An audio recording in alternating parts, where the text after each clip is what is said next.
Everyone, ಎಲ್ಲರೂ ಹೇಗಿದ್ದೀರಾ? ಎಲ್ಲರೂ ಚೆನ್ನಾಗಿದ್ದೀರಾ ಅನ್ಕೊತೀನಿ. Welcome back to my YouTube channel. ನಾನು ತುಂಬ ದಿನ ಆದಮೇಲೆ ಬ್ಲಾಗ್ ಸ್ಟಾರ್ಟ್ ಮಾಡ್ಕೊಂಡಿದ್ದೀನಿ. ಸ್ವಲ್ಪನೇ ಬ್ಯುಸಿ ಆಗಿರೋದ್ರಿಂದ ಏನು ಬ್ಲಾಗ್ಸ್ನ ಮಾಡೋಕ್ಕಾಗ್ತಾ ಇರಲಿಲ್ಲ. ಅದಕ್ಕೆ ಇವಾಗ ಮತ್ತೆ ಸ್ಟಾರ್ಟ್ ಮಾಡ್ಕೊಂಡಿದ್ದೀನಿ. ನಾವಿವತ್ತು ಎಲ್ಲಿಗೆ ಹೋಗ್ತಾ ಇದ್ದೀವಿ ಅಂತ ಅಂದರೆ, ಇದು ಅಂದರೆ ಹೋದ ಸ್ಯಾಟರ್ಡೇ ಬ್ಲಾಗ್ ಆಗಿರುತ್ತೆ. ಸ್ಯಾಟರ್ಡೇ ನಾವು ಇದಕ್ಕೆ ಹೋಗೋಣ, ಸಕಲೇಶಪುರ ಹೋಗೋಣ ಅಂತ ಹೇಳಿ ಎಲ್ಲರೂ ಫ್ಯಾಮಿಲಿ ಸಮೇತ ಹೊರಟಿದ್ದೀವಿ. ಸಕಲೇಶಪುರ ಅಂದರೆ ಇವಾಗ ಮಳೆಗಾಲ ಸ್ಟಾರ್ಟ್ ಆಯಿತು ಅಂತಂದರೆ ಸ್ವಲ್ಪ ಎಲ್ಲಾದರೂ ಆಚೆ ಹೋಗಿ ಬರಬೇಕು ಅಂತ ಅನಿಸ್ತಾ ಇರುತ್ತಲ್ವ. ಅದಕ್ಕೋಸ್ಕರ ನಾವು ಸಕಲೇಶಪುರ ಹೋಗೋಣ ಅಂತ ಹೇಳಿ ಎಲ್ಲರೂ, ಅಂದರೆ ನನ್ನ ಫ್ಯಾಮಿಲಿ ಮತ್ತು ನನ್ನ ತಮ್ಮನ ಫ್ಯಾಮಿಲಿ ಎಲ್ಲ ಸೇರಿಕೊಂಡು, ಹಾಗೆ ನನ್ನ ತಮ್ಮನ ವೈಫು ಫ್ರೆಂಡ್ ಕೂಡ ಇದ್ದರು, ಅವರು ಕೂಡ ಅವ್ರ ಫ್ಯಾಮಿಲಿ ಸಮೇತ ಎಲ್ಲರೂ ಇವತ್ತು ಸಕಲೇಶಪುರ ಹೋಗೋಣ ಅಂತ ಹೇಳಿ ಸ್ಯಾಟರ್ಡೇ ಬೇಗನೆ ಎದ್ದು ಹೊರಟಿದ್ದೀವಿ. ನಾವಲ್ಲಿ 8 ಗಂಟೆಗೆಲ್ಲ ಇರಬೇಕು ಅಂತ ಹೇಳಿ ಅಂದ್ಕೊಂಡು ಹೊರಟಿದ್ದು. ಬಟ್ ಬೇಗನೆ ರೀಚ್ ಆಗಬೇಕು, ನೋಡಬೇಕು ಎಷ್ಟೊತ್ತಿಗೆ ರೀಚ್ ಆಗ್ತೀವಿ ಅಂತ ಹೇಳಿ. ಆದರೆ ಬೇಗನೆ ರೀಚ್ ಆದ್ವಿ ಕೂಡ. ಬನ್ನಿ ಇವಾಗ ನೋಡಿ ಎಷ್ಟು ಚೆನ್ನಾಗಿದೆ. ನಾವು ಬೆಂಗಳೂರು ಬಿಟ್ಟು ಬಂದ ತಕ್ಷಣವೇ ಹಾಸನದಿಂದನೇ ನಮಗೆ ಮಳೆಯೆಲ್ಲ ಶುರುವಾಯಿತು. ತುಂಬಾ ಚೆನ್ನಾಗಿತ್ತು. ಸಖತ್ ಎಂಜಾಯ್ ಮಾಡಿಕೊಂಡು ಹೋದ್ವಿ. ಸಕಲೇಶಪುರ ಅಂತ ಅಂದರೆ ಕೇಳಬೇಕಾ, ಅಲ್ಲಿ ಯಾವಾಗಲೂ ಮಳೆ ಬರ್ತಾನೆ ಇರುತ್ತೆ. ಆ ರೋಡು ಎಷ್ಟು ಚೆನ್ನಾಗಿತ್ತು ಅಂತ ಅಂದರೆ, ಆ ಹಸಿರು ರೋಡು, ಅಂದರೆ ರೋಡು ತುಂಬ ನಮಗೆ ಗ್ರೀನರಿನೇ ಕಾಣಿಸ್ತಾ ಇರುತ್ತೆ. ಅದ್ರ ಜೊತೆಗೆ ಫುಲ್ಲು ಮಂಜು, ಅದ್ರ ಜೊತೆಗೆ ಮಳೆ ಬೇರೆ ಬರ್ತಾಯಿತ್ತು. ತುಂಬಾ ಚೆನ್ನಾಗಿತ್ತು. ನಮ್ಮ ಜರ್ನಿನೇ ತುಂಬ ಚೆನ್ನಾಗಿತ್ತು. ಸಕಲೇಶಪುರ ಹೋಗಿ ಅಲ್ಲಿ ಪ್ಲೇಸ್ ನೋಡೋದಕ್ಕಿಂತ ನಮಗೆ ಹೋಗೋ ದಾರಿನೇ ಕೆಲವೊಂದು ಕಡೆ ಚೆನ್ನಾಗಿರುತ್ತೆ ಅಂತ ಹೇಳ್ತಾರಲ್ವ, ಹಾಗೆ ನಮಗೆ ಹೋಗೋ ದಾರಿನೇ ತುಂಬಾ ಚೆನ್ನಾಗಿತ್ತು. ನಾವು ಬೇಗನೆ ಹೋಗಿ ರೀಚ್ ಆಗಬೇಕು ಅಂತ ಅಂದ್ಕೊಂಡಿದ್ವಿ. ಅದ್ರ ಲೆಕ್ಕದಲ್ಲೇ ನಾವು ಹೋಗಿ ರೀಚ್ ಆದ್ವಿ. ಅಂದರೆ ನಾವು ಜೀಪ್ ಟ್ರಕ್ಕಿಂಗ್ ಎಲ್ಲ ಹೋಗಬೇಕು, ಹಾಗೆ ಟ್ರಕ್ಕಿಂಗ್ ಕೂಡ ಮಾಡಬೇಕು ಅಂತ ಇದ್ವಿ. ಅದಕ್ಕೋಸ್ಕರ ಬೇಗ ರೀಚ್ ಆಗೋಣ ಅಂತ ಹೇಳಿ ನಾವು ಇವಾಗ ಹೋಮ್ ಸ್ಟೇ ಕೂಡ ನಾವು ರೀಚ್ ಆದ್ವಿ. ಹೋಮ್ ಸ್ಟೇ ಅಂತೂ ತುಂಬಾ ಚೆನ್ನಾಗಿತ್ತು. ನಾನು ಅಂದ್ಕೊಂಡೇ ಇರಲಿಲ್ಲ ಹೋಮ್ ಸ್ಟೇ ಈ ಥರ ಇರುತ್ತೆ ಅಂತ ಹೇಳಿ. ಅಷ್ಟು ಚೆನ್ನಾಗಿತ್ತು. ನನಗಂತೂ ನಮ್ಮ ಮನೇಲೇ ಥರ ಫೀಲ್ ಆಗ್ತಾಯಿತ್ತು. ಬನ್ನಿ ಗೈಸ್, ಇವಾಗ ಹೋಮ್ ಸ್ಟೇ ಒಳಗಡೆ ಹೋಗೋಣ. ಇದು ಅಂದರೆ ಹೋಮ್ ಸ್ಟೇಯಲ್ಲಿ ನಮಗೆ ಕೊಟ್ಟಿರುವಂಥ ರೂಮು ಎಂಟ್ರೆನ್ಸ್ ಇದು. ಅಲ್ಲಿ ತುಂಬಾ ಚೆನ್ನಾಗಿ ಮಾಡಿದರು. ಹಂಚಿನ ಮನೆ ತುಂಬ ಚೆನ್ನಾಗಿತ್ತು. ನಾನು ಅಂದ್ಕೊತಾ ಇದ್ದೆ, ನನಗೆ ಬಬ್ಲೂನ್ ಬೇರೆ ಕರ್ಕೊಂಡು ಹೋಗಿರೋದ್ರಿಂದ ಅಲ್ಲಿ ಅಲೋ ಇದೆಯೋ ಇಲ್ಲೋ ಅಂತ ಅಂದ್ಕೊಂಡ್ಬಿಟ್ಟಿದ್ದೆ. ಬಟ್ ಅವರು ಅಲೋ ಇಲ್ಲ, ಬಟ್ ಆದರೆ ಕರ್ಕೊಂಬಂದುಬಿಟ್ಟಿದ್ದೀರಾ, ಇವಾಗ ಏನೂ ಮಾಡೋಕ್ಕಾಗಲ್ಲ ಅಂತ ಹೇಳಿದ್ರು. ಬಟ್ ಅವನನ್ನು ಹೊರಗೆ ಕಟ್ಟಾಕಬೇಕಾಗುತ್ತೆ, ರೂಮ್ ಒಳಗಡೆ ಕರ್ಕೊಂಡು ಹೋಗಬೇಡಿ ಅಂತ ಹೇಳಿದ್ರು. ನೋಡಿ ರೂಮ್ ಹೇಗಿದೆ ಅಂತ ಹೇಳಿ. ರೂಮ್ ಕೂಡ ತುಂಬ ಚೆನ್ನಾಗಿತ್ತು. ನಾವು 3 ರೂಮನ್ನು ಬುಕ್ ಮಾಡಿದ್ದಾಗಿದ್ದು, ಹಾಗಾಗಿ ನಾವು 3 ರೂಮನ್ನು ನಾವು ತೊಗೊಂಡ್ವಿ. ಅಲ್ಲಿ ಒಂದು ಸಿಂಗಲ್ ಬೆಡ್ಡು ಮತ್ತು ಹಾಗೆ ಡಬಲ್ ಬೆಡ್ ಹಾಕಿದ್ರು. ರೂಮ್ ಕೂಡ ತುಂಬ ಚೆನ್ನಾಗಿತ್ತು. ನೋಡಿ ಇದು ಹೋಮ್ ಟೂರ್ ಆಗಿರುತ್ತೆ.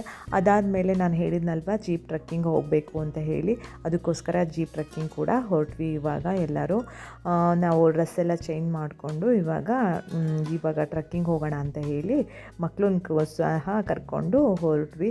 ಬನ್ನಿ ಗೈಸ್, ನಾವು ಯಾವ ಥರ ಟ್ರಕ್ಕಿಂಗ್ ಮಾಡ್ತೀವಿ ಏನು ಅಂತ ಎಲ್ಲ ನೀವು ಕೂಡ ನೋಡ್ಕೊಬನ್ನಿ. ನಮ್ಮ ಟ್ರಾವೆಲಿಂಗ್ ಮಾತ್ರ, ಸಕಲೇಶಪುರ ಟ್ರಾವೆಲಿಂಗ್ ಮಾತ್ರ ಸಖತ್ತಾಗಿತ್ತು ಅಂತಲೇ ಹೇಳ್ತೀನಿ. ಮಳೆಗಾಲ ಸ್ಟಾರ್ಟ್ ಆಯಿತು ಅಂದರೆ ಸಕಲೇಶಪುರ ಅಥವಾ ಮಲೆನಾಡು ಕಡೆ ಹೋಗಿ ಬಂದುಬಿಟ್ರೆ ಸ್ವರ್ಗಕ್ಕೆ ಹೋಗಿ ಬಂದಂಗೆ ಫೀಲ್ ಆಗುತ್ತೆ. ನೋಡಿ ಎಷ್ಟು ಚೆನ್ನಾಗಿದೆ ರೋಡ್ಗಳು ಅಂತ ಅಂದರೆ, ಅಕ್ಕಪಕ್ಕ ಪೂರ್ತಿ ಕಾಡು ಥರ ಫೀಲ್ ಆಗುತ್ತೆ. ಹಾಗೆ ನಾವು ಟಿಫನ್ ಕೂಡ ಮಾಡಿರಲಿಲ್ಲ, ಅದಕ್ಕೆ ಟಿಫನ್ ಮಾಡ್ಕೊಳ್ಳೋಣ ಅಂತ ಹೇಳಿ ಟಿಫನ್ ಮಾಡೋದಕ್ಕೆ ಇಲ್ಲಿ ಬಂದು ಕೂತಿದ್ದೀವಿ. ಟಿಫನ್ಗೆ ನೀರು ದೋಸೆ ಇತ್ತು ಅಲ್ಲಿ, ಹಾಗೆ ಪಲಾವ್ ಇತ್ತು. ನಾನು ನೀರು ದೋಸೆ ತೊಗೊಂಡಿದ್ದೆ. ನೀರು ದೋಸೆ ಹಾಗೆ ಚಟ್ನಿ, ಹಾಗೆ ಆಲೂಗಡ್ಡೆ ಪಲ್ಯ ಕೊಟ್ಟಿದ್ದರು. ಅದನ್ನೆಲ್ಲ ಮುಗಿಸ್ಕೊಂಡು, ತಿಂಡಿಯೆಲ್ಲ ನಾವೆಲ್ಲ ಮುಗಿಸ್ಕೊಂಡು ಟ್ರಕ್ಕಿಂಗ್ ಇವಾಗ ಹೊರಟ್ವಿ.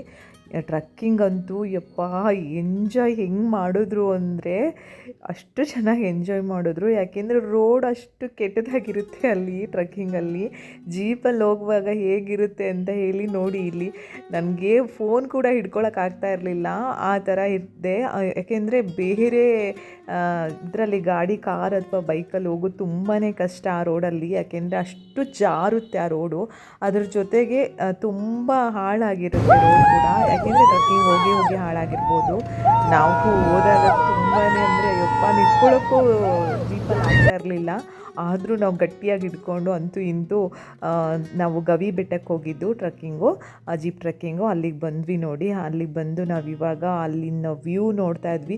ಎಲ್ಲ ಕಡೆ ಮಂಜು ಕವ್ಕೊಂಬಿಟ್ಟಿತ್ತು. ಸೊ ನಮಗೆ ಏನೋ ಅಷ್ಟೊಂದು ಚೆನ್ನಾಗಿ ಅಂದರೆ ವ್ಯೂ ಕಾಣ್ತಾ ಇರಲಿಲ್ಲ. ಬಟ್ ಆದರೆ ತುಂಬಾ ಚೆನ್ನಾಗಿತ್ತು ಅಂತಲೇ ಹೇಳ್ಬೋದು. ನೋಡಿ ಎಲ್ಲರೂ ಫೋಟೋ ತಗೊಳ್ಳೋಕೆ ಶುರು ಮಾಡೇ ಬಿಟ್ರು. ಹಾಗೆ ಅಲ್ಲಿ ರೀಲ್ಸು ಅದು ಇದು ಅಂತ ಹೇಳಿ ಮಾಡ್ಕೊಳ್ಳೋಣ ಅಂತ ಅದು ಕೂಡ ಮಾಡ್ಕೊಂಡ್ವಿ. ಸ್ವಲ್ಪ ಏನಾದರೂ ಮಂಜೆಲ್ಲ ಕಮ್ಮಿ ಆಗಿಬಿಟ್ಟಿದ್ರೆ ತುಂಬ ಚೆನ್ನಾಗಿರೋ ವ್ಯೂ ನೋಡ್ಬೋದಾಗಿತ್ತು. ಬಟ್ ಸ್ವಲ್ಪ ಕಡಿಮೆ ಆಗ್ತಾಯಿತ್ತು, ಹಾಗೆ ಮತ್ತೆ ಬಂದುಬಿಡ್ತಾಯಿತ್ತು. ಎಲ್ಲರೂ ಎಷ್ಟು ಎಂಜಾಯ್ ಮಾಡ್ತಾಯಿದ್ರು ಅಂದರೆ ನನ್ನ ಮಕ್ಕಳು ಸಮೇತ ಚಳಿ ಅಂತಾರೆ ಅಂತ ಅಂದ್ಕೊಂಬಿಟ್ಟಿದ್ವಿ. ಬಟ್ ಅವರಿಬ್ಬರು ಕೂಡ ಒಂದು ಚೂರೂ ಏನು ಚಳಿ ಆಗ್ತಾಯಿದೆ ಅಂತ ಕೂಡ ಹೇಳಲಿಲ್ಲ. ಅವರು ಕೂಡ ಚೆನ್ನಾಗಿ ಎಂಜಾಯ್ ಮಾಡ್ತಾಯಿದ್ರು. ನಾವು ಹಂಗೂ ಹಿಂಗೂ ಚೆನ್ನಾಗಿ ಎಲ್ಲ ಫೋಟೋಸ್ ಎಲ್ಲ ತಕ್ಕೊಂಡು ಆಮೇಲೆ ಅಲ್ಲಿಂದ ಸ್ವಲ್ಪ ಬೇರೆ ಇನ್ನೊಂದು ಕಡೆ ವ್ಯೂ ಇದೆ ಅಂತ ಹೇಳಿದ್ರು. ಅದಕ್ಕೆ ಅಲ್ಲಿಗೆ ಹೋಗೋಣ ಅಂತ ಕೂಡ ಅಲ್ಲಿಗೂ ಕೂಡ ಹೊರಟ್ವಿ. ಅಲ್ಲಿ ಮತ್ತೆ ಬೇರೆ ಜೀಪೆಲ್ಲ ಬಂದಿತ್ತು. ಅಲ್ಲಿ ನೋಡಿಕೊಂಡು ನೆಕ್ಸ್ಟ್ ಬೇರೆ ಕಡೆ ಹೋಗೋಣ ಅಂತ ಹೇಳಿ ನಾವಲ್ಲಿ ಸ್ವಲ್ಪ ನಿಂತ್ಕೊಂಡ್ವಿ. ನೋಡಿ ನನ್ನ ಮಗಳು ಅದರಲ್ಲಿ ಹೇಗೆ ಡ್ಯಾನ್ಸ್ ಮಾಡ್ತಾ ಇದ್ದಾಳೆ ಅಂತ ಹೇಳಿ ನನಗೆ ಭಯ ಆಗ್ತಾಯಿತ್ತು. ಇವರು ಅಂದರೆ ತುಂಬ ಡೌನ್ ಇದೆ ಅಲ್ವಾ, ಇವರೆಲ್ಲಾದರೂ ಓಡೋಗ್ಬಿಟ್ರೆ ಅಂತ ನಂಗೆ ತುಂಬಾ ಭಯ ಆಗ್ತಾಯಿತ್ತು. ಬಟ್ ಎಲ್ಲರೂ ಇರೋದ್ರಿಂದ ಅವ್ರನ್ನ ಹಿಡಿಯೋದೇ ದೊಡ್ಡ ಕೆಲಸ ಆಗ್ತದೆ. ನೋಡಿ ಎಷ್ಟು ಸ್ವಲ್ಪ ಮಂಜು ಕಡಿಮೆ ಆದರೆ ಈ ಥರ ವ್ಯೂ ಕಾಣ್ತಾ ಇತ್ತು. ತುಂಬಾ ಕೆಳಗಡೆ ಮನೆಗಳಿದೆ, ಅಂದರೆ ಈ ಮಂಜು ಕವ್ಕೊಂಡಿರೋದ್ರಿಂದ ನಮ್ಗೆ ಅದು ಅಷ್ಟು ಕ್ಲಿಯರಾಗಿ ಕಾಣಿಸ್ತಿರ್ಲಿಲ್ಲ. ಅಲ್ಲಿ ಕೆಲವೊಂದು ಮನೆಗಳು ಕೂಡ ಇತ್ತು, ಅದನ್ನು ಕೂಡ ತುಂಬ ಚೆನ್ನಾಗಿ ಕಾಣಿಸ್ತಾ ಇತ್ತು. ಅದಾದಮೇಲೆ ಅದೇ ನಾನು ಹೇಳಿದ್ನಲ್ವ, ರೋಡ್ ತುಂಬ ಕೆಟ್ಟೋಗಿದೆ ಅಂತ ಹೇಳಿ. ಅಂದರೆ ಆ ರೋಡಲ್ಲಿ ಮಳೆಗಾಲದಲ್ಲಿ ಹಿಂಗೆ ಆಗುತ್ತೆ ಅನಿಸುತ್ತೆ. ನಾವು ಹಾಗೆ ಅಲ್ಲಿ ಜೀಪಲ್ಲಿ ಹೋಗೋಕ್ಕಾಗ್ತಿರ್ಲಿಲ್ಲ, ಯಾಕೆಂದರೆ ಅದು ಸ್ವಲ್ಪ ಫುಲ್ಲು ವಾಲ್ತಾ ಇತ್ತು ಗಾಡಿ, ತುಂಬ ಎಫೆಕ್ಟ್ ಆಗ್ಬೋದು ನಮಗೆ ಅಂತಂದ್ಬಿಟ್ಟು ಅವರು ನಡ್ಕೊಂಬನ್ನಿ ಸ್ವಲ್ಪ ದೂರ, ನಾನು ಅಲ್ಲಿ ಜೀಪ್ ತೊಗೊಂಡು ಹೋಗ್ತೀನಿ ಅಂತ ಹೇಳಿದ್ರು. ನಮಗೆ ಅದೇ ನಾವು ಟ್ರಕ್ಕಿಂಗ್ ಮಾಡಬೇಕು ಅಂತ ಇದ್ವಲ್ಲ, ಆ ಟ್ರಕ್ಕಿಂಗ್ ಕೂಡ ಇಲ್ಲೇ ಆಗೋಯ್ತು. ಯಾಕೆಂದರೆ ಸುಮಾರು ದೂರ ನಾನು ನಡ್ಕೊಂಡು ಹೋದ್ವಿ. ಅದರಲ್ಲೂ ಕಾಲು ಬೇರೆ ಸಿಕ್ಕಾಪಟ್ಟೆ ಜಾರ್ತಾ ಇತ್ತು. ನನಗೆ ಅದು ಬೇರೆ ಹೆದರಿಕೆ ಆಗ್ತಾಯಿತ್ತು, ಕಾಲು ಜಾರಿ ಏನಾದರೂ ಬಿದ್ದುಬಿಟ್ರೆ ಅಂತ ಹೇಳಿ. ಅದಾದಮೇಲೆ ಫುಲ್ಲು ಕಾಡು, ಅದರಲ್ಲಿ ಬೇರೆ ಕಾಡು ಆನೆಗಳು ಬೇರೆ ಇದ್ದಾವೆ ಅಂತ ಹೇಳಿದ್ರು. ಇನ್ನೂ ಭಯ ಆಗೋಯ್ತು. ಇವ್ರು ಬೇರೆ ಪಟ ಅಂತ ಮುಂದೆ ಓಡೋಗ್ತಾ ಇದ್ರು. ನಿಂತ್ಕೊಳ್ಳಿ ಅಂತ ಅಂದ್ರೂ ಇವ್ರು ನಿಂತ್ಕೊತಾನೆ ಇರಲಿಲ್ಲ. ಅದಕ್ಕೆ ನಾನು ಬೇರೆ ಅವರಿಗೆ ಬೈಕೊಂತ ಜಗಳ ಮಾಡ್ಕೊತ ಹೋಗ್ತಾ ಇದ್ದೀನಿ. ಬೇಕಾಗುತ್ತೆ ಅವರೆಲ್ಲ ನರ್ಬಿಟ್ಟು ಓಡೋಗ್ಬಿಟ್ರು. ನಾನು ಬೇರೆ ವಿಡಿಯೋ ಮಾಡ್ಕೊಂಡು ಬರ್ತಾ ಇದ್ನಲ್ವ, ಹಾಗಾಗಿ ಅವರು ಮುಂದೆ ಹೋಗ್ತಾನೇ ಇದ್ದರು. ನಾನು ನಿಂತ್ಕೊಳ್ಳಿ ಅಂತ ಹೇಳಿದ್ರು, ಅವ್ರು ಯಾರೂ ಕೇಳ್ತಾನೆ ಇರಲಿಲ್ಲ. ಅವ್ರ ಪಾಡಿಗೆ ಹೋಗ್ತಾನೇ ಇದ್ದಾರೆ. ಆದ್ರೂ ಭಯ ಆಗುತ್ತಲ್ವ. ಆದರೆ ನನ್ನ ಮಗಳು ಪಾಪ ನಾನು ಬರಲಿಲ್ಲ ಅಂತ ನನ್ನ ಕರ್ಕೊಂಡು ಹೋಗ್ತಾ ಇದ್ಲು. ಯಾಕೆಂದರೆ ನಾನು ಬೇರೆ ಕಾಡಾನೆ ಬೇರೆ ಇದೆ ಅನ್ನಲ್ವ, ಅದಕ್ಕೆ ಅವಳಿಗೆ ಭಯ, ನಮ್ಮಮ್ಮನ ಬಿಟ್ಟು ಹೋಗ್ಬಿಟ್ರೆ ಅಂತಂದ್ಬಿಟ್ಟು ಪಾಪ ಅದು ನನ್ನ ಕರ್ಕೊಂಡು ಹೋಗೋಕ್ಕೆ ಹಿಂದೆ ಉಳ್ಕೋತಾ ಇತ್ತು. ಆದರೆ ನನ್ನ ಮಗ ಮತ್ತು ನನ್ನ ಹಸ್ಬೆಂಡು ನನ್ನ ಮಗಂಗೆ ನಡೆಯೋಕ್ಕಾಗಲ್ಲ ಮತ್ತು ಅವನಿಗೆ ಅಂದ್ಬಿಟ್ಟು ಅವನನ್ನು ಜೀಪಲ್ಲೇ ಮುಂದೆ ಕೂರಿಸ್ಬಿಟ್ಟಿದ್ವಿ. ಹಾಗಾಗಿ ಅವರಿಬ್ಬರು ಮುಂದೆ ಕೂತ್ಕೊಂಡಿದ್ರು. ಅವರಿಬ್ಬರು ಈ ಗ್ರೂಪಲ್ಲಿ ಇವಾಗಿಲ್ಲ, ಹಾಗಾಗಿ ಅವರನ್ನು ಕಳಿಸ್ಬಿಟ್ಟಿದ್ದೀವಿ ಮುಂದೆನೇ. ಇವಾಗ ನೋಡಿ ನಮ್ಮ ಅವತಾರಗಳು ಹೆಂಗಾಗಿದೆ ಅಂತ. ನಮಗೆ ಟ್ರಕ್ಕಿಂಗ್ ಆಗಲಿ ಅಂತ ಬಿಟ್ಟೋಗಿರೋದು ನೋಡಿ, ನಮ್ಮ ಅವತಾರ ಹಿಂಗಾಗಿದ್ದೀವಿ ನೋಡಿ.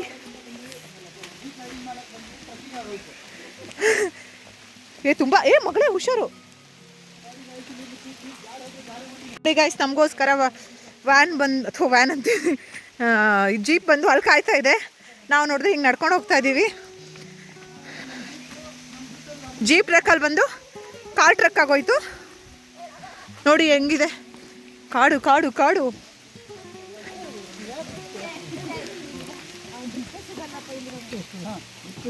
ಎಲ್ಲ ಹತ್ತಿ ಅಲ್ಲಿಂದ ಇನ್ನೊಂದು ವ್ಯೂಗೆ ಬಂದ್ವಿ. ಅಲ್ಲಿ ತುಂಬ ನೀರಿತ್ತು. ಅದು ಅಂದರೆ ನೀರು ಇರಲಿಲ್ಲ ಅಂದಿದ್ರೆ ಅಲ್ಲಿ ಅದೇನೋ ಗದ್ದೆ ಅಂತೆ, ಅಲ್ಲಿನೇ ಜೀಪ್ ಓಡಿಸ್ತಾರಂತೆ. ಆದರೆ ನೀರು ಜಾಸ್ತಿ ಆಗಿರೋದ್ರಿಂದ ಅಲ್ಲೇನೋ ಅವರು ಜೀಪನ್ನು ತಗೊಂಡು ಹೋಗಲಿಲ್ಲ. ಹಾಗೆ ನೀರಲ್ಲಿ ಎಂಜಾಯ್ ಮಾಡಿ ಅಂತ ಹೇಳಿ ನಮ್ಮನ್ನು ಬಿಟ್ಟರು. ನಾವಿವಾಗ ಎಲ್ಲರೂ ಸೇರಿ ಎಂಜಾಯ್ ಮಾಡ್ತಾ ಇದ್ದೀವಿ ನೋಡಿ.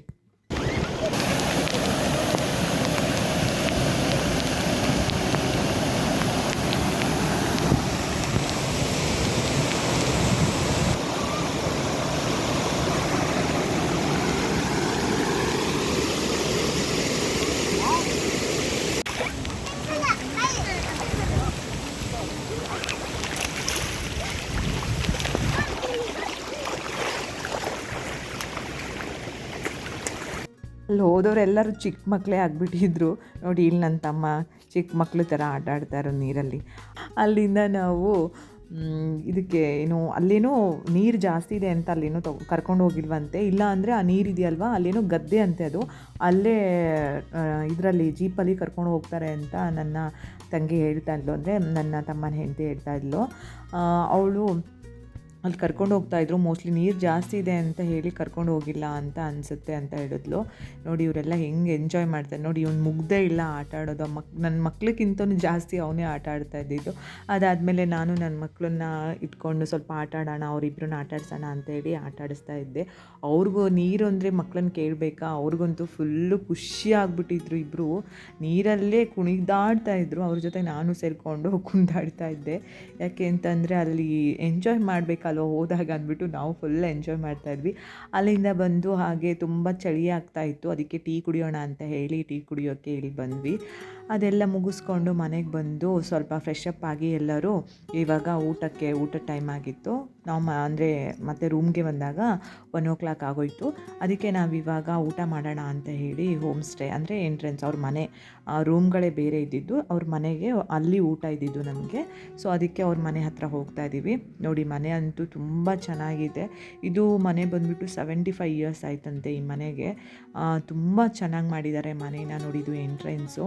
ಮನೆ ಮಾತ್ರ ತುಂಬ ಅಂದರೆ ತುಂಬ ಚೆನ್ನಾಗಿದೆ. ಅಂದರೆ ಈ ಕಡೆ ಒಂದು ಮನೆ ಇದೆ, ಈ ಕಡೆ ಒಂದು ಮನೆ ಇತ್ತು, ಅಂದರೆ ಅಣ್ಣ ತಮ್ಮನ ಮನೆ ಅಂತೆ ಅದು. ಇದು ನೋಡಿ ಇದು ಎಂಟ್ರೆನ್ಸು ಎಷ್ಟು ಚೆನ್ನಾಗಿದೆ ನೋಡಿ. ಒಂದು ಸರಿ ಮನೆ ನೋಡ್ಕೊಂಬನ್ನಿ. ನಾನು ಕೆಲವೊಂದನ್ನು ಮಾತ್ರ ವಿಡಿಯೋ ಮಾಡ್ಕೊಂಡಿದ್ದೀನಿ, ಅದನ್ನು ನಿಮ್ಮೊಟ್ಟಿಗೆ ಶೇರ್ ಮಾಡ್ಕೊತಾ ಇದ್ದೀನಿ. ಬನ್ನಿ ಗೈಸ್ ನೋಡ್ಕೊಂಬನ್ನಿ ಅವ್ರ ಮನೆ ಹೇಗಿದೆ ಅಂತ ಹೇಳಿ.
ಹಾಗೆ ನಾವೆಲ್ಲರೂ ಊಟ ಕೂತ್ಕೊಂಡ್ವಿ. ಊಟ ಅಂತೂ ತುಂಬಾ ಚೆನ್ನಾಗಿತ್ತು ನೋಡಿ. ಇದರಲ್ಲಿ ಫಸ್ಟ್ ಕೋಸಂಬರಿ ಮಾಡಿದ್ರು, ಅದ್ರ ಜೊತೆಗೆ ಪೂರಿ ಇತ್ತು ಊಟಕ್ಕೆ, ಹಾಗೆ ಪಾಪಡ್ ಕೂಡ ಇಟ್ಟಿದ್ದರು. ಅದಕ್ಕೆ ಪೂರಿಗೆ ಚಿಕನ್ ಸಾಂಬಾರು ಮತ್ತು ಹಾಗೆ ಚಿಕನ್ ಸುಕ್ಕ ಥರ ಮಾಡಿದರು. ತುಂಬಾ ಚೆನ್ನಾಗಿತ್ತು. ಊಟ ಅಂತೂ ಅದ್ಭುತವಾಗಿತ್ತು ಅಂತಲೇ ಹೇಳ್ಬೋದು. ಯಾಕೆಂದರೆ ಮನೆ ಊಟದ ಥರನೇ ಇತ್ತು. ಊಟದ ಬಗ್ಗೆ ಅಂತೂ ಕಾಂಪ್ರೂನೇ ಇಲ್ಲ. ತುಂಬ ಚೆನ್ನಾಗಿ ಅಡುಗೆ ಮಾಡಿದರು. ಅದಾದಮೇಲೆ ಗೀ ರೈಸ್ ಕೂಡ ಮಾಡಿಸಿದ್ರು. ಗೀ ರೈಸ್ ಕೂಡ ಚೆನ್ನಾಗಿತ್ತು. ಅದಾದಮೇಲೆ ಊಟ ಎಲ್ಲ ಮುಗಿಸ್ಕೊಂಡು ಅಲ್ಲೇ ಅವ್ರ ಪಕ್ಕದಲ್ಲೇ ಮನೆ ಪಕ್ಕದಲ್ಲೇ ಒಂದು ಟೆಂಪಲ್ ಇದೆ, ನಾವು ಅಲ್ಲಿಗೆ ಹೋಗೋಣ ಅಂತೇಳಿ ಹೊರಟ್ವಿ. ನಾನ್ ವೆಜ್ ತಿಂದಿರೋದ್ರಿಂದ ಒಳಗಡೆ ಹೋಗೋಕ್ಕಾಗಲ್ಲ, ಹಾಗೆ ಹೊರಗಡೆಯಿಂದ ವ್ಯೂ ನೋಡ್ಕೊಂಬರೋಣ ಅಂತೇಳ್ಬಿಟ್ಟು ಅಲ್ಲಿಗೆ ಹೋಗ್ತಾ ಇದ್ದೀವಿ.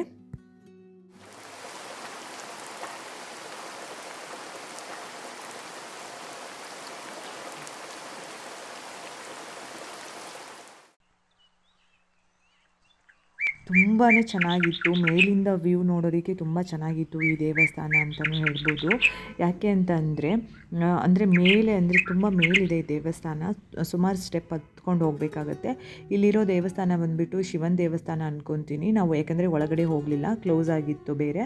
ಆಮೇಲೆ ನಾವು ನಾನ್ ವೆಜ್ ತಿಂದಿರೋದ್ರಿಂದ ನಾವು ಒಳಗಡೆ ಏನೂ ಹೋಗಲಿಲ್ಲ, ಜಸ್ಟ್ ಇಲ್ಲೇ ಹಾಗೆ ವ್ಯೂ ನೋಡೋಣ ಅಂತ ಬಂದಿದ್ದು. ತುಂಬ ಅಂದರೆ ತುಂಬ ಚೆನ್ನಾಗಿತ್ತು. ಅಲ್ಲಿ ನೋಡಿ ಅದು ವ್ಯೂ ಎಷ್ಟು ಚೆನ್ನಾಗಿ ಕಾಣಿಸ್ತಿದೆ ಅಂದರೆ, ನಾವಿರೋ ಹೋಮ್ ಸ್ಟೇ, ಆಮೇಲೆ ಅಲ್ಲಿ ಸುತ್ತಮುತ್ತ ಫುಲ್ಲು ಕಾಡು ಅಂದರೆ ಕಾಡು, ತುಂಬ ಚೆನ್ನಾಗಿದೆ. ಅಲ್ಲಿ ಕೆಳಗಡೆಯಿಂದ ಅಂದರೆ ಮೇಲೆ ನಾವು ನೋಡಿದಾಗ ಕೆಳಗಡೆ ತುಂಬ ಮನೆಗಳಿದ್ವು. ಅಂದರೆ ತುಂಬ ಮನೆಗಳೇನಿಲ್ಲ, ಸ್ವಲ್ಪ ಅಂದರೆ ಒಂದು 4-5 ಮನೆಗಳಷ್ಟೇ ಇದ್ದಿದ್ದು. ಅಲ್ಲಿಂದ ನೋಡಿದಾಗ ಎಷ್ಟು ಚೆನ್ನಾಗಿ ಕಾಣಿಸ್ತಾ ಇತ್ತು ಅಂದರೆ, ಸುತ್ತಮುತ್ತ ಫುಲ್ಲು ಕಾಡಿದೆ. ಅಂದರೆ ಕಾಡು ಅಂದರೆ ಕಾಫಿ ತೋಟ, ಆಮೇಲೆ ಸ್ವಲ್ಪ ಅಡಿಕೆ ಗಿಡಗಳು, ಆ ಥರದ್ದು ಮಾತ್ರ ಇತ್ತು. ತುಂಬ ಅಂದರೆ ತುಂಬ ಚೆನ್ನಾಗಿತ್ತು. ದೇವರಿರೋದು ಅಂತ ಗೊತ್ತಿಲ್ಲ, ಐ ಥಿಂಕ್ ಶಿವನ ದೇವಸ್ಥಾನ ಅನ್ಕೊತೀನಿ. ನಂದಿ ಉಂಟಿಲ್ಲಿ. ಓ ನೋಡಿ ಗಾಯ್ಸ್, ಇಲ್ಲಿ ಪುಟ್ಟು ಆಂಜನೇಯ ಸ್ವಾಮಿ ಇದೆ. ಪುಟ್ಟು ಆಂಜನೇಯ ಸ್ವಾಮಿ ಇದೆ ನೋಡಿ. ಅಲ್ಲಿ ಪುಟ್ಟು ಆಂಜನೇಯ ಸ್ವಾಮಿ ಇತ್ತು. ಅದಕ್ಕೆ ಅವತ್ತು ಸ್ಯಾಟರ್ಡೆ ಬೇರೆ ಆಗಿತ್ತಲ್ವ, ಅದಕ್ಕೆ ನಮ್ಮ ತಮ್ಮನ ಹೆಂಡತಿಗೆ ಬಾಯಿಲಿ ಕೈ ಮುಗಿ ಅಂತ ಹೇಳಿ ಕರಿತಾ ಇದ್ದೆ. ಅವಳು ಹೌದಾ, ನಾನು ಇವತ್ತು ಏನು ವಾರ ಮಾಡ್ತಾಯಿದ್ದೀನಿ, ಅದಕ್ಕೆ ಕೈ ಮುಕ್ಕೊಂಬಿಡ್ತೀನಿ ಅಂತ ಹೇಳಿ ಹೇಳ್ತಾ ಇದ್ದು. ನಾವಿರೋ ಹೋಮ್ ಸ್ಟೇ ಅದು ನಾವಿರೋ ಹೋಮ್ ಸ್ಟೇ. ಇದು ನನಗೆ ಗೊತ್ತಿಲ್ಲ, ಇದು ಮನೆ ಅನಿಸುತ್ತೆ ಯಾರ್ದು. ನೋಡಿ ಇಲ್ಲಿ ಮನೆಗಳೆಲ್ಲ ಕಾಣಿಸುತ್ತೆ. ನೋಡಿ ಎಷ್ಟು ಚೆನ್ನಾಗಿದೆ ಅಲ್ಲ ವ್ಯೂ. ನೋಡಿ ಎಷ್ಟು ಚೆನ್ನಾಗಿದೆ. ವಾವ್. ನೋಡಿ ಇವರು ಏನೋ ತುಂಬ ನೆಕ್ಸ್ಟು ಏನು ಮಾಡ್ತಿದ್ದೀರಾ? ಡೀಪ್ ಡಿಸ್ಕಷನ್ ನಡೀತಾ ಇದೆ. ಪಂಚಾಯತಿ ಕಟ್ಟೆ ಎಲ್ಲ ನಡೆಸ್ತಾ ಇದ್ದಾರೆ. ನೆಕ್ಸ್ಟ್ ಮೋಸ್ಟ್ಲಿ ಇವರು ಇಲ್ಲೇನಾದರೂ ಜಾಗ ಗೀಗ ತಗೊಂಡು ಹೋಮ್ ಸ್ಟೇ ಮಾಡೋ ಅಂತ ಐಡಿಯಾಸ್ ಇಟ್ಕೊಂಡಿರ್ಬೋದು. Okay okay okay okay okay okay okay best peace ಆಗಿರ್ಬೋದು ಅಲ್ವಾ? No traffic sound, no pollutions, no ಗಿಜ ಓನ್ಲಿ ಪೀಸ್ಫುಲ್ ಆಗಿರ್ಬೋದು ಇಲ್ಲಿ. ನೋಡಿ ಗೈಸ್ ಎಷ್ಟು ಚೆನ್ನಾಗಿದೆ.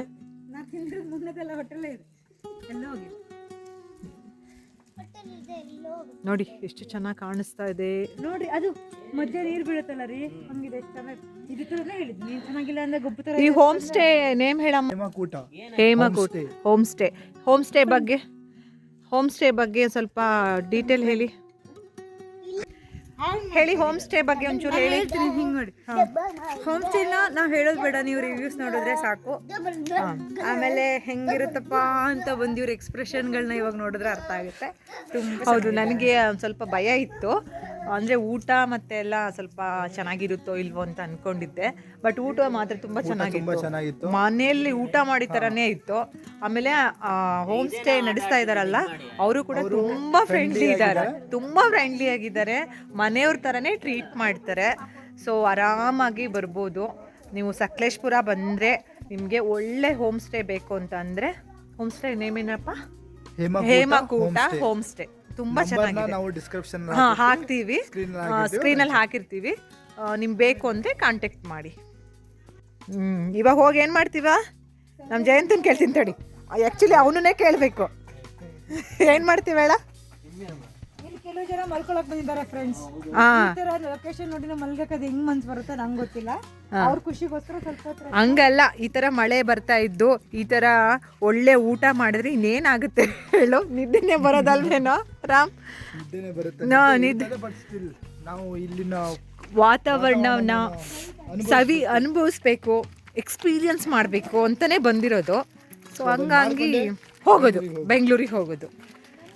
ಆಮೇಲೆ ಮತ್ತೆ ಮಂಡೆಯಿಂದ ಸ್ಟಾರ್ಟ್ ಅದೇ ಟ್ರಾಫಿಕ್ ಸೌಂಡು, ಅದೇ ಪೊಲ್ಯೂಷನ್.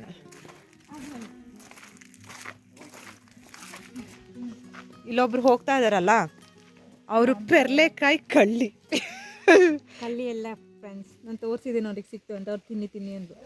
ಹೇಳಿದ್ನಲ್ಲ, ಓನರ್ ತುಂಬಾ ಒಳ್ಳೆಯವರು. ಹೌದು, ಓನರ್ ಮಾತ್ರ ತುಂಬ ಒಳ್ಳೆಯವರಿದ್ದಾರೆ. ಆರಾಮಾಗಿ ನಮ್ಮದು ಒಂದು ಕಾರು ಇಲ್ಲಿ ನಿಂತಿದೆ. ಆಮೇಲೆ ಇನ್ನೊಂದು ಕಾರು ಅಲ್ಲಿ ನಿಲ್ಲಿಸಿದ್ದೀವಿ, ಅಲ್ಲಿತ್ತು. ಇದು ಹೋಮ್ ಸ್ಟೇಯ ಎಂಟ್ರೆನ್ಸ್. ಹಿಂಗೆ ಹೋದರೆ ನೋಡಿ ಎಷ್ಟು ಒಳ್ಳೊಳ್ಳೆ ಫ್ಲವರ್ಸ್ ಎಲ್ಲ ಬೆಳೆಸಿದ್ದಾರೆ. ಮಜ್ಜಿಗೆ ಮೆಣಸು ನೋಡಿ, ಮಜ್ಜಿಗೆ ಮೆಣಸು ನೋಡಿ ಎಷ್ಟು ಚೆನ್ನಾಗಿದೆ. ಎಲ್ಲ ಥರದ ಫ್ಲವರು ಇವು ನೆಟ್ಟಿದ್ದಾರೆ ಕಣೆ. ಇಲ್ಲಿ ಎಲ್ಲ ಫ್ಲವರ್ಸು ಇದೆ ನೋಡು, ಎಲೆ ಬಳ್ಳಿ ಎಲ್ಲ ಹಾಕಿದ್ದಾರೆ. ನಮ್ಮ ಬೊಬ್ಲು ನೋಡಿ, ನಮ್ಮ ಬೊಬ್ಲು ಇಲ್ಲೇ ಇದ್ದಾನೆ. ಇವನು ಕಳ್ಳ, ಯಾವ ನೋಡಿದ್ರು ಕೂಗೋದೆ ಕೆಲಸ. ಕಾವು ಅಂತಿರ್ತಾನೆ. ಇವನು ಜೊತೆ ಕರ್ಕೊಂಬಂದಿದ್ದೀವಿ. ಊಟ ಆಯ್ತಾ ಬಬ್ಲು? ಊಟ ಮಾಡ್ದಾ?